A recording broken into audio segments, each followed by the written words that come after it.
and welcome to Braemar TV, based in the beautiful and historic village of Braemar, here in the Highlands of Scotland, in the heart of the Cairngorms National Park.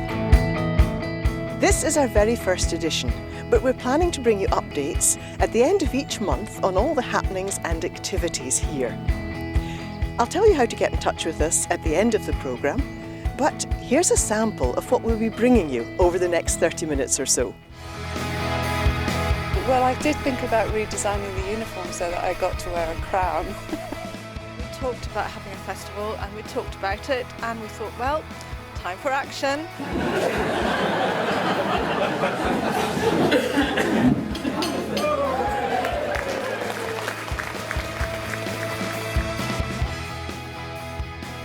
The Braemar Community Council are going to refresh the Community Action Plan.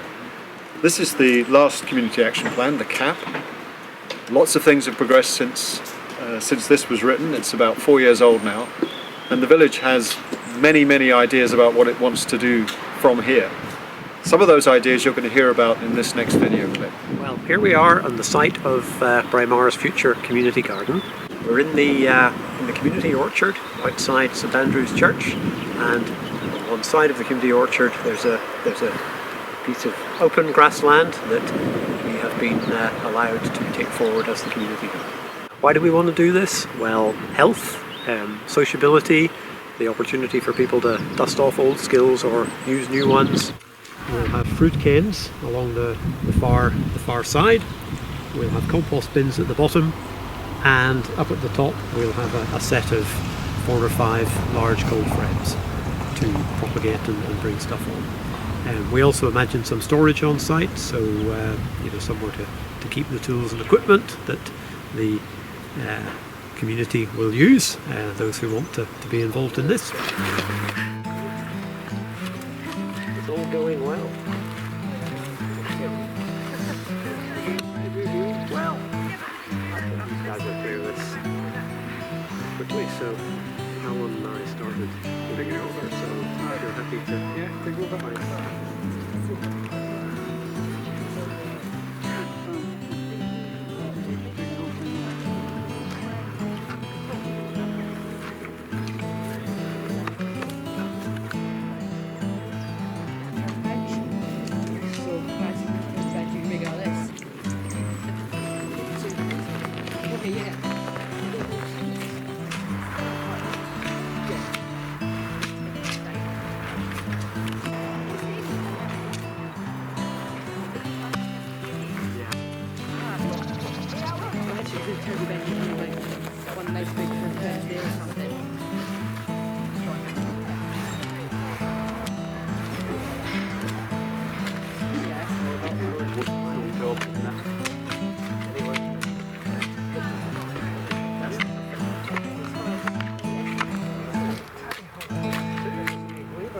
The Community Action Plan will update us on the projects that have been ongoing for the last few years, but it also includes some new ones, and one of the new ones is this idea of having a community garden here in front of the St Andrew's Church, and we've obviously just started on that, and you can see that it's just underway. The Community Action Plan, or the CAP, some people call it the CAP, is essentially a record of all the projects that are going on in the village at the minute that are community focused and led by the community. We, the Braemar Community Council that is, decided to update the CAP because the one that we've been working to is about 4 years old, and a lot has happened, and so we've decided to update it, and so we're refreshing the Community Action Plan for launching this year. So why refresh the CAP now? So the Community Action Plan is about 4 years old now. I think the first one was drafted in 2012, and awful lot has happened. A lot of the plans and the projects in the original CAP have now been delivered. Some of them are ongoing but have changed. So the council decided, the Community Council that is, decided that we should refresh the plan and publish it anew this year in 2017. It's almost finished. I've talked to all the project leaders on the existing projects. There are some new projects, so we'll hope to include some things about both, outdoor, some outdoor community projects led by the BOG, some new visitor attractions, some investment projects in the village, and also some community capacity or community capability projects like the new Care in the Community initiative, like perhaps some further work on the village hall, and actually like this one here that I'm standing in front of, the community garden. The community action plans were originally set up by the Cairngorms National Park Authority, and this is us revising our CAP. I think we're one of the first villages to revise the CAP. It's important because it helps us work with the authorities when we need grants and funding, to be frank. It helps to get approvals if something that you're doing is included in the community action plan. And it's also nice for the village to have a record of all the things that are going on. Of course, the danger is it gets out of date, but we can address that by trying to keep people appraised of what's going on. The most important thing, though, is not the document, it's actually the projects, the teams, the people that lead the teams, and all the energy in the village for delivering things. And that's why we've had successful projects like the castle roof, the modifications to the village hall, the very successful hydro scheme online, and why we've got so many things that are kind of going, and the latest one being the play park. It's the leadership and the energy in the village that actually delivers things.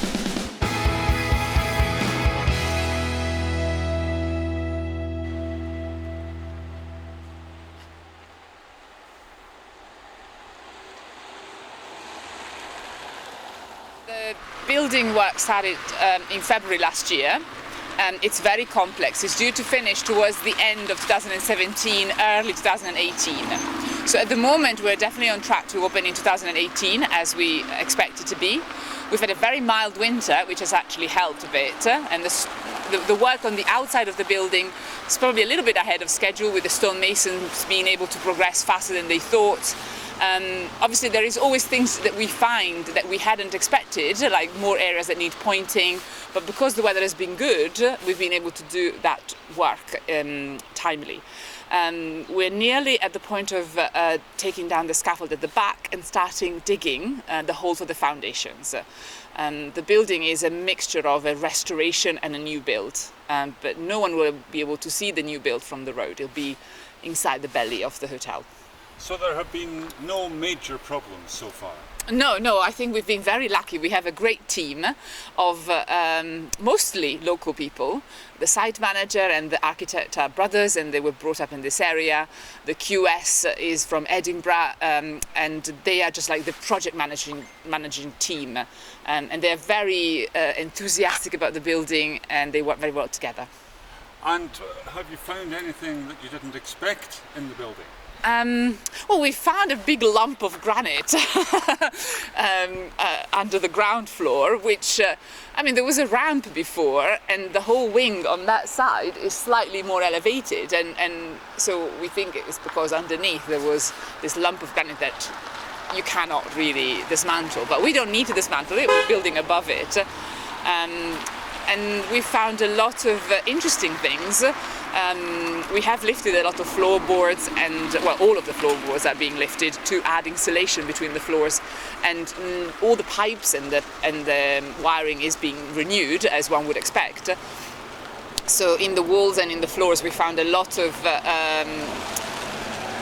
objects that belong to the history of the building, like probably rubbish that was thrown away by previous builders, like matches, boxes of cream, that perhaps we think they were left by soldiers during the war, and then boot polish, lots of boot polish, but also a bottle of whiskey that was instead not just thrown away. It was signed and dated by 4 possibly local people that worked at the building. Do you think people will be pleased when they see the finished product? What can they see? What are some of the special things you're incorporating? I think they will be delighted because the building will look pretty much what it looked like before, but just a lot smarter. So there isn't going to be any unsightly addition like sometimes there is, you know, in restorations when buildings get added a new wing that's not in keeping. So the building from the outside will look exactly the same, but a lot smarter. As you can see, we've renewed all the barge boards at the top that they look exactly like before. They've just been redone and repainted. And we've chosen this beautiful oxide red, which I think is a very traditional colour and suits the building very much and suits the granite. And the inside of the hotel, which is being renewed completely, will make for a top-class hotel. So the rooms will be very well insulated and they'll be warm. And also the kitchen, for example, is part of the area that's being built from scratch. So all this area, the back of house, the basement, which are functional, will be brand new. So I'm very lucky. I'm going to get a fantastic hotel. And what are the most special features you're looking forward to showing off to people? I think people will come in, even if they're not staying, just to look at the hotel. It will be remarkable, especially the ground floor and the public areas will be a mixture of a traditional restoration in keeping with the history of the building and the Victorian times when it became a successful hotel. But there will be also a few works of contemporary art dotted around, which instead links to the owners of the building, Ivan and Manuela Worth, who own the art galleries Hauser and Worth, and they are going to involve their artists in the project. Finally, Federica, you're relatively new to Braemar now. Yeah. How are you settling in? How do you like the place? I was very, very lucky. Changing place, the place you live is always quite a trauma, isn't it, for anybody? You leave everything behind. I have done that a few times, so I'm pretty used to the process, but I don't think I could have been luckier. Braemar is a fantastic community. It's not an accident, I think, that Mr. Worth and Mrs. Worth also love it so much and they've chosen it as their holiday home and they've chosen to start a business here. The community is very lively as it is and it's the perfect place to just do more.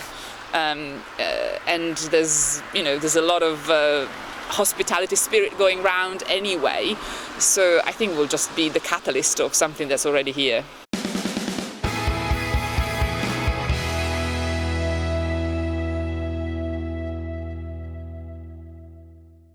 I'm really delighted about being given the post. I've lived nearby for a while now and been working in the tourist office in Braemar, and I've just loved it. So to be part of this is wonderful.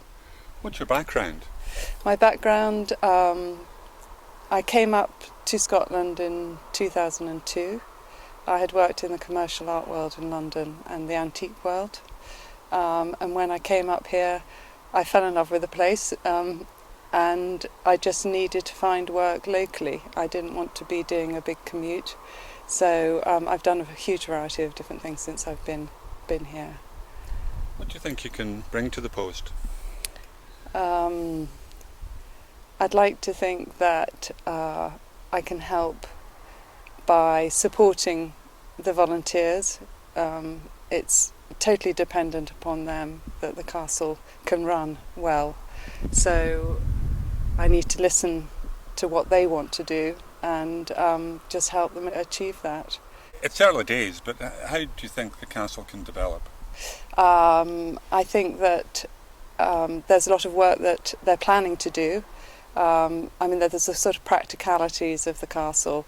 The building needs a lot of work doing to it. They've already raised a considerable sum in order to get the roof repaired, and now the next plan is for the harling to be done on the castle. So there are those things that need doing, and it's just attracting more visitors to come to Braemar and to the castle. So. Are you excited about having a castle to play with? I know. Well, I did think about redesigning the uniform so that I got to wear a crown. But I don't know how that's going to go down. But yes, it's wonderful. I mean, I drive past it as I'm going to and fro to work in Braemar. And, my heart just has a little skipping beat now when I go past, especially at night when it's lit up and it's looking so bonny.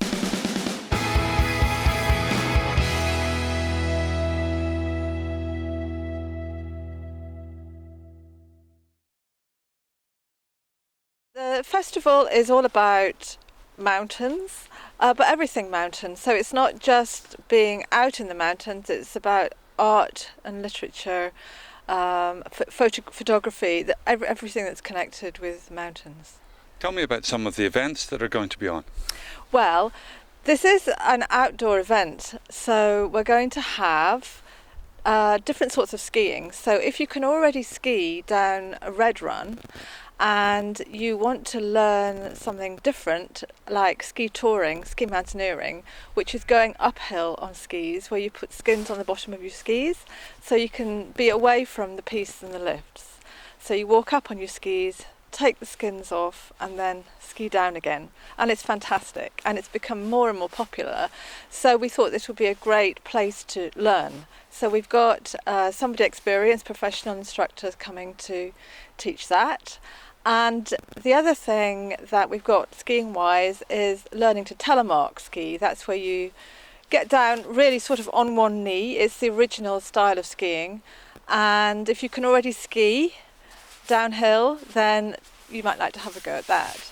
So those are the skiing things.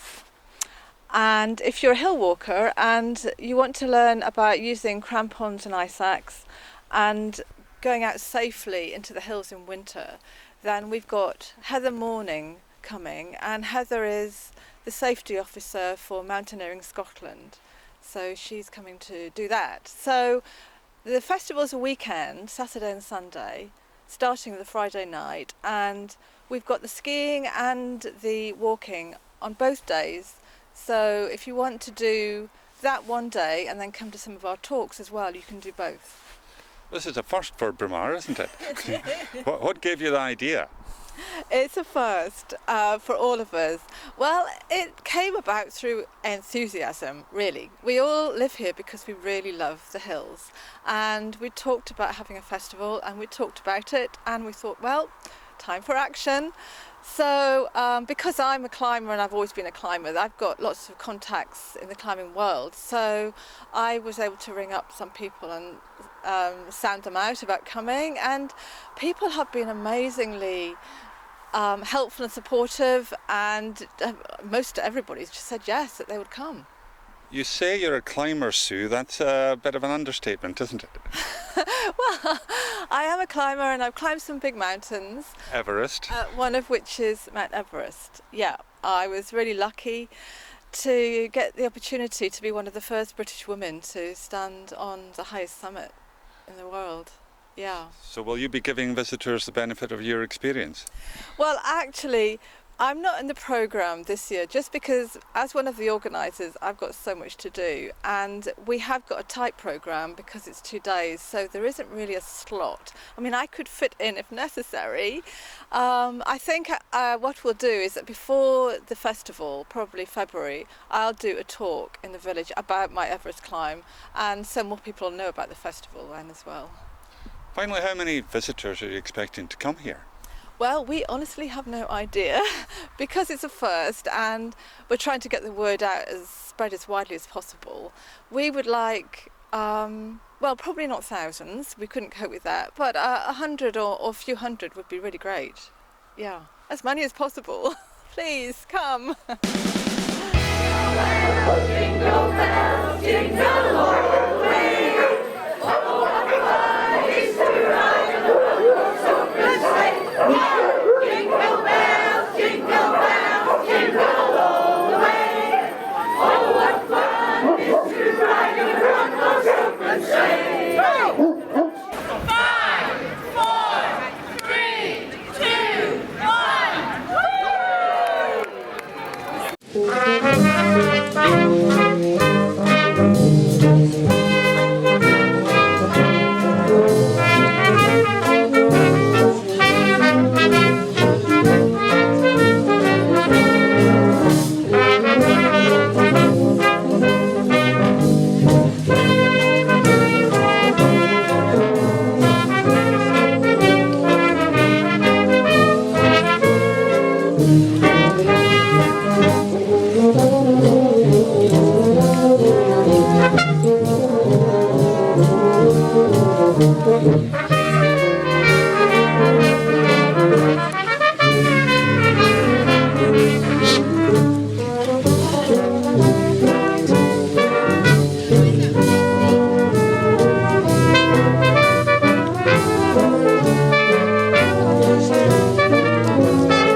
Haggis soup. Grand. I'll tell you what, I'm in real trouble now after the last time. So I'm standing here full of penance and shame because in fact my wife got it right. So to prevent me from sleeping in the shed tonight, I'm sorry dear. And I won't do it again. Until next time, of course. So now, according to this programme, we have got we're going to have the haggis piped in by Angus Wood, and then the address to the haggis by Cameron Lawrence.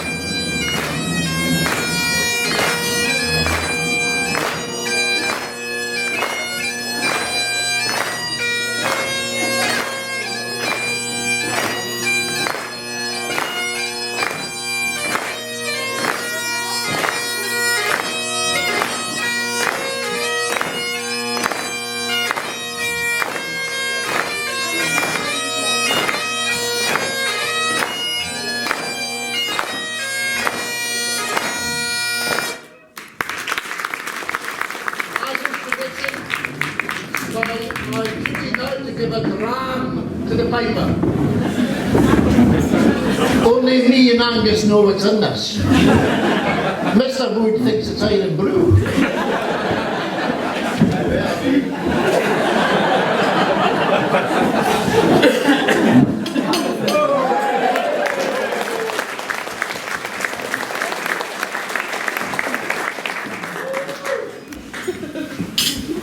Fanfare, your honest sonsy face, great chieftain o' the puddin' race. Upon my attack your place, pinch, tripod down. Will I award you a grace as long as my own? The groaning trencher, they fill your hurdies like a distant hill. Your pin would help mend the mill, in time o' need, while through your pores the dews distilled, like amber bead. His knife, she rustic labour decht, and cut you with ready slecht, gushing, trashing your entrails brecht, like on a ditch, and then, oh, what a glorious sight. Reeking. Then horn for horn, they'll stretch and strive, they'll duck the hindmost on the drive, till all their wheels for tights belie are bent like drums. Then all great man may slight to arrive, be thanketh him. Is there that hour as French ragout, or olio de pistache, or fricassee would make her spew? Looks down with sneer and sconfy view on sick of dinner, for devil see your mouth as trash, as flickless as a withered rash, his spindle shank a greed whiplash, his knife a knit through bloody flood or field to dash. Oh, how unfit! But mark the rustic haggis bed, the trembling earth resound his tread. His clasp a wheel, his knife a blade, he'll mack it whistle on legs and arms, and heads will sned like taps o' thistle. Your powers would mack mankind your care, and dish them out, o billow fair. Old Scotland wants nae stinking where the jumps and luggies, but if you wish a grateful prayer, gie her a haggis.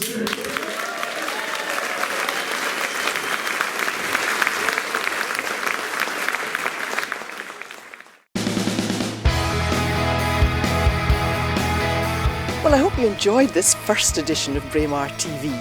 Whether you come from Braemar or are just interested in what's happening here, do get in touch either on our Facebook page or at the email address below.